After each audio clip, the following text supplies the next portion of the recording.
members and movers. I think it's time for peace. Assalamu alaikum. I must say a few words about Dialogue Islam before I hand you to the chair. We are on a very tight schedule.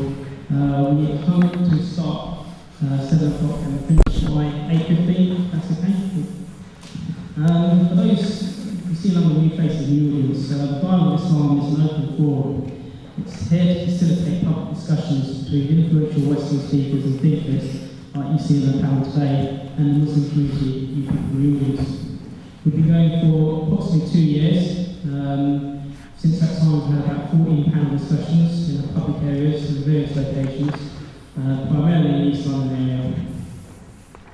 We have two main goals. One is to encourage greater understanding in the non-Muslim world and the Muslim world, primarily to remove fears, conspiracy theories and false assumptions that the two camps have each other. Secondly, we want to try and create good etiquette disagreements between each other. Because there's going to be instances between the two camps where they don't see eye to eye, and they have to, things aren't as black and white, and they will have to employ some kind of good manners of discussions and politeness in their disagreements. So it's vital that everyone engaged please maintain a high level of good etiquette, politeness and kindness. I do believe we're making good progress in those two goals. I would urge you to look at our website and see the feedback of the previous speakers attended. That's all I'd like to say about Dialogue Islam. If you have any comments or criticisms after the event, please email me or come and see me afterwards. I'd like to hand you over to the chair, Rob Gifford. For those who don't know, he's a host on National Public Radio of America. In the wake of 9/11, he reported widely on Islamic issues in countries such as Pakistan, which I believe is currently writing a book, if not already finished. Thank you very much. Thank you all for coming. I'm just going to give a very brief introduction to our panelists here, but first of all to the subject discussing the war on terror, hearts and minds. Of course, we are 4.5 years into the war on terror, 4.5 years after 9/11. We have the situation in Afghanistan ongoing. Of course, we have Iraq, really the biggest subject here in the Muslim world, probably. But there are also so many other issues between the West and the Islamic world, some of which we want to discuss tonight.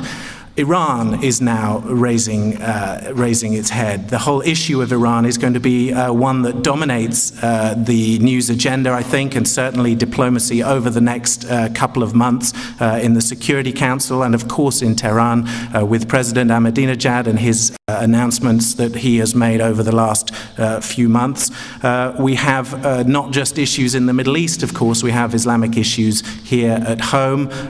We have the riots in France that we can touch on, the bombs last summer, and everything that came out of the 7/7 bombings.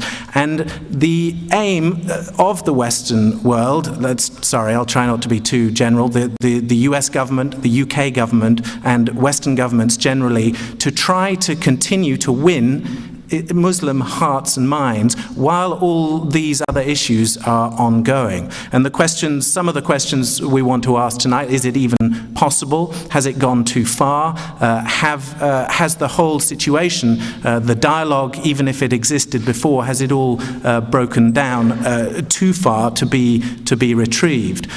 We want to raise these kind of questions to our four panelists this evening.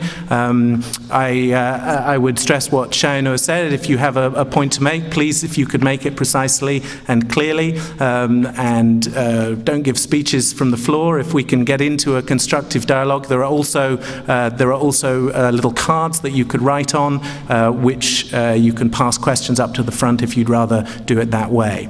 So let me just briefly introduce to you our four panelists. On my right, Sunday Express reporter, Sunday Express reporter, crept into Afghanistan while the Taliban was still in power and was